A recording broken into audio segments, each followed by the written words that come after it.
Hello everyone. Today we have a pretty special match. This is by Arcangelo. I was watching a couple of people on YouTube who were explaining their thought process when they went into games. So I thought, well, Arcangelo is someone who enjoys talking a lot. Just a little bit. Why don't we see how the game is from his view? So this is Arcangelo on Waterway in the Abrams ATGS. Take it away, Arc. Alright. Basically, the match starts and I see there's a Weasel and a Wario and a 270 should be free going south. So, knowing that I'm gonna be engaging targets at long range, I'm not afraid of going on this hill because we haven't seen the enemy yet and I could get a shot in and an early kill or two. So I'm waiting. I know the 270 should be free is gonna go and try to make it to I2 and I'm sort of living there, but I see a T98 which is over the top of a train track. Gets absolutely obliterated. Yeah, that's one. So I immediately reload, tell my team I'm reloading, and wait another 20 seconds or 15. I'm seeing the T70 should be free is already getting shot at. So I know there's a lot of targets there. I see the T70 should be free there.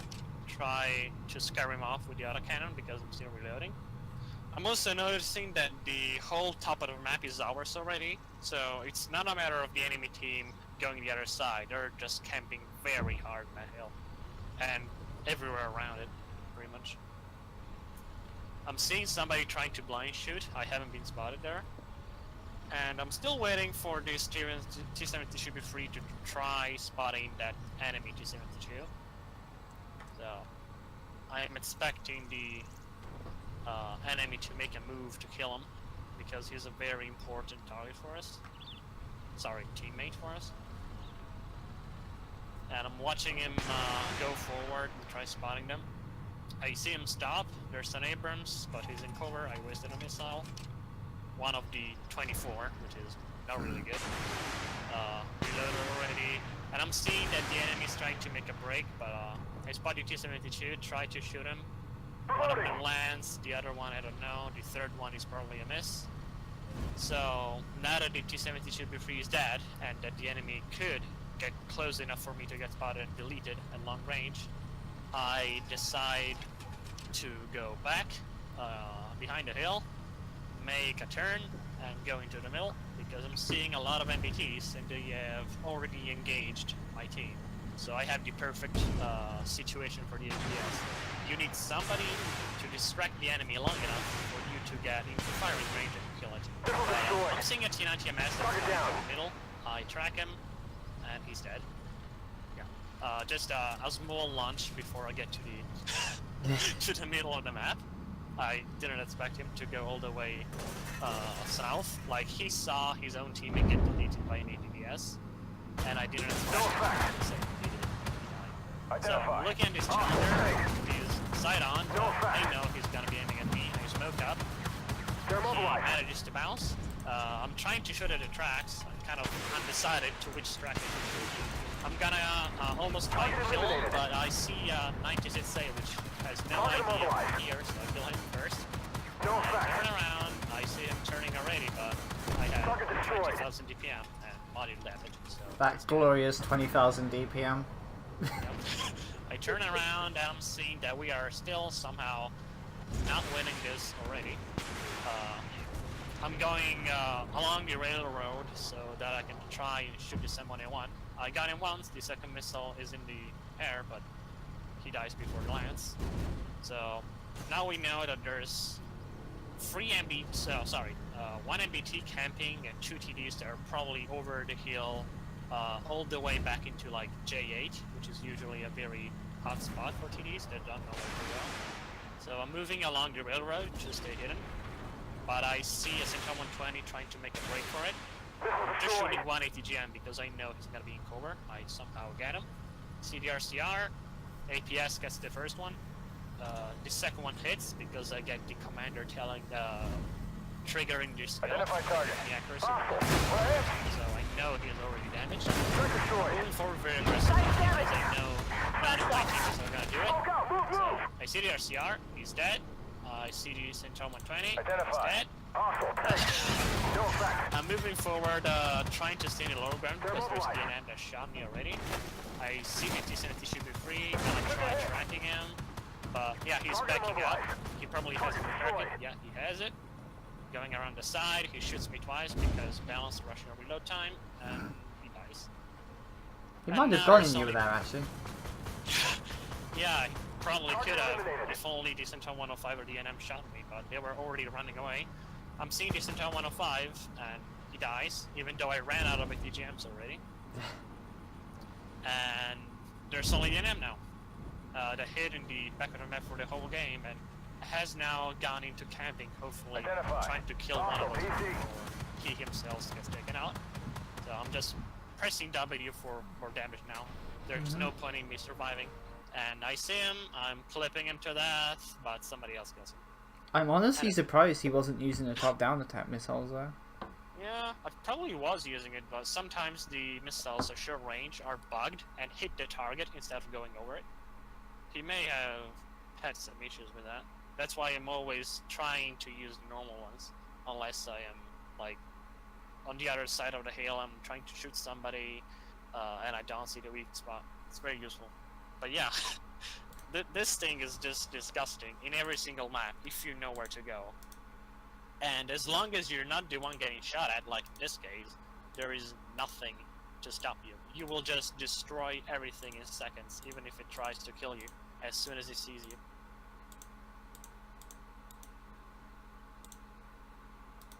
You really enjoy talking, don't you? Yeah, it was fun. I wish it lasted a bit longer, but that's the way 8v8 and 9v9 work. You get a flank, and you win the game usually. I think that just shows how absurd the DPM on the ATGS really is. You know, it used to be much more of a gimmick than now when it got first introduced. It had a very bad autocannon, despite being the best combined caliber for autocannons in the game. And it had as ludicrous of a missile system as it did now. But then, they gave it actual MBT armor on the turret, and they buffed the autocannon massively. They did that without nerfing the missiles. So, you now pretty much are death on any range, and they will just fail to outdamage you. The fact you don't have hull armor or HP for an MBT doesn't matter.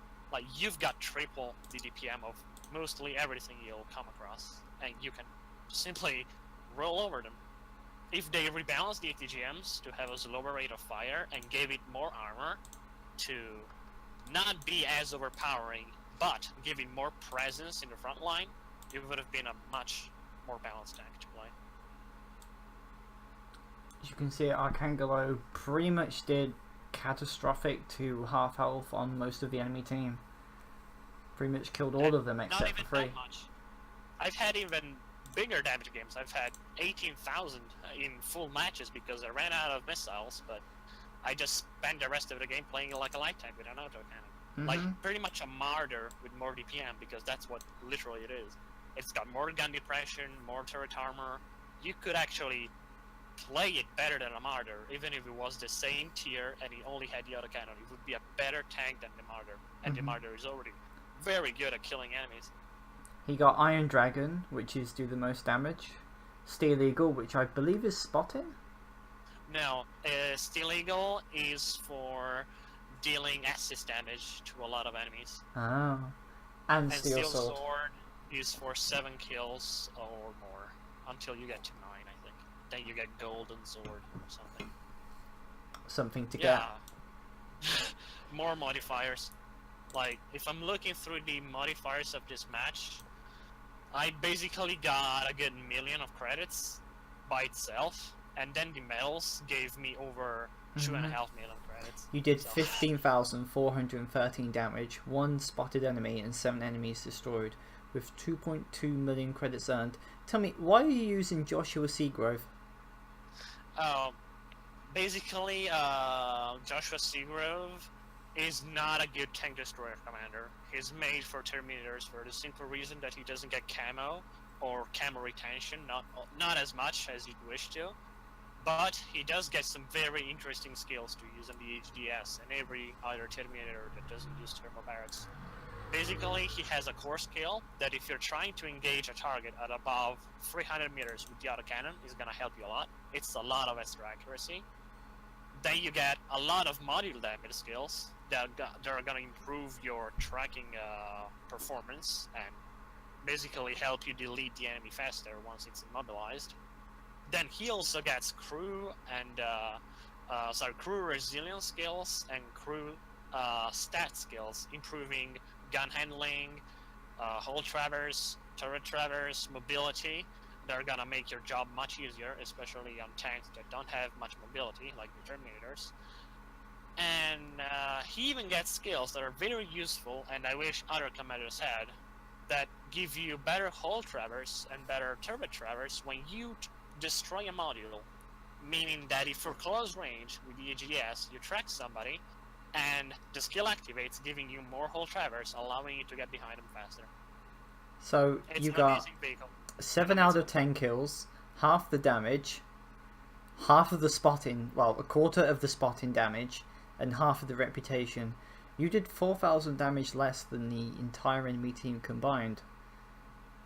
They just folded completely, and it shows how powerful the DPS and the DPM on the AGDS is. That you can basically just melt people. Yeah. They had no hope because this map is basically made in a way that the AGDS always has cover to sit behind, and as long as you have teammates, you can hide, wait for the enemy to engage them, and just delete them. They have, like, no matter how good their reaction time is, no matter how insightful their map awareness can be, an AGDS has so much DPM that it doesn't matter. It goes behind you or at your side or even in front of you when you just fired and you're dead. There is nothing you can do to it. It's untouchable by its own DPM. So tell me, if you were on the enemy team and you were one of those players, what would you have done? What would I have done? Well, it really depends. For the simple reason that the match started, I went to a usual long-range engagement position, and I saw my team. I saw most of them going north in the city. And if I was the enemy team, if I was the enemy MBTs, I should have gone city to try and overwhelm mine, because I was a top-tier tank. There weren't many top-tier tanks. They had a tier 9 Abrams.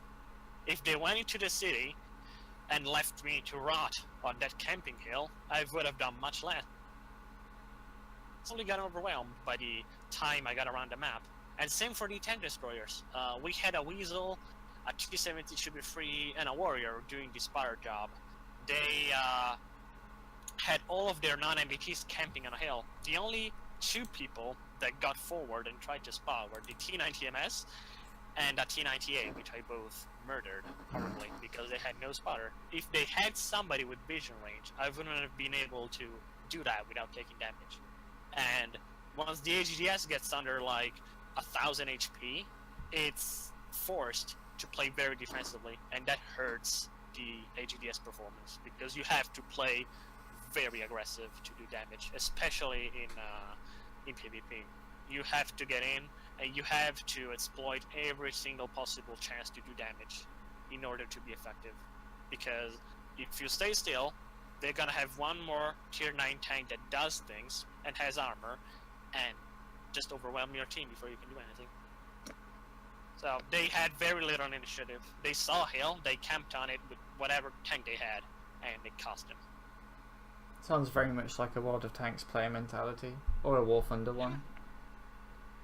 The only ones that had initiative died first by my hand because they had no help. And yeah, it was pretty much one at that point.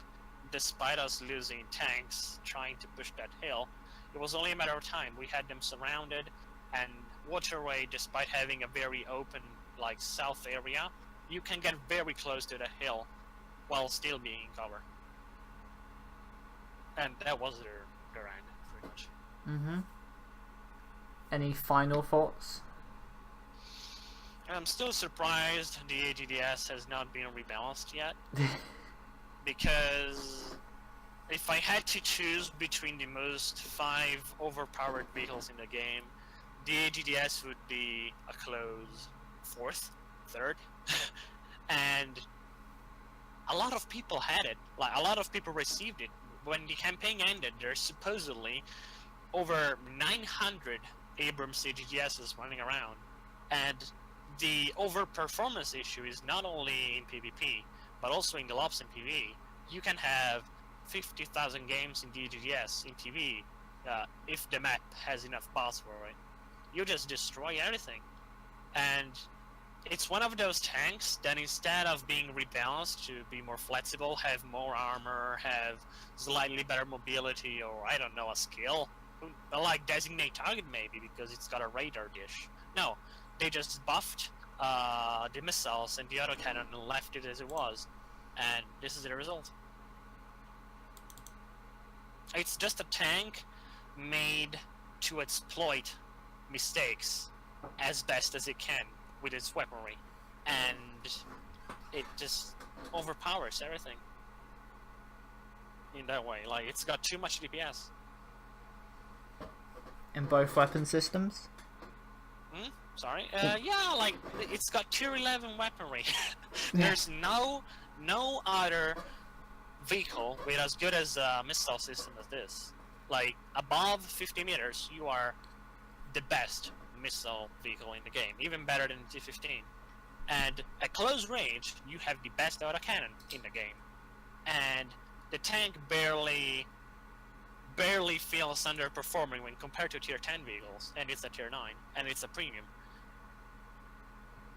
Like, if there is a guy searching for pay to win in Armored Warfare, the AGDS, the other premium tanks like the Saber, or the Type 99 A2140, or I don't know, whatever other tank we're gonna get that's gonna be a premium, that's gonna be better than every other tank in its tier, then yeah, they would look at the AGDS and say, this is pay to win, and this is ruining the metagame, and is giving people an advantage that most people don't. And it's really sad. Like, for as bad as I criticize games like World of Tanks or War Thunder for introducing very broken vehicles, this thing tops it. This thing is much worse than the Chrysler RK, because it's got everything. It's got everything a fast-paced game like Armored Warfare goes for. It's got speed, it's got killing power. Like, the fact it doesn't have armor, or it doesn't have very good armor, does not make it balanced. It just punishes you for the mistakes you make. But if you don't do mistakes, you destroy everything. Like in that game. In that game. Okay. Thank you, Archangelo, for sharing your thoughts. I'm actually glad there's someone other than me who is actually talking about. I mean, for me, I just do all of this live. Actually, I think you do it as well. We're usually talking a lot together. But thank you. I like writing better, to be honest, because it helps me put a structure in what I write, because I'm all over the place right now. When I talk, at least. You're not. You're okay. Okay, well thank you for coming, Archangelo, and I guess we'll see you all on Friday. Oh yeah. Looking forward to that.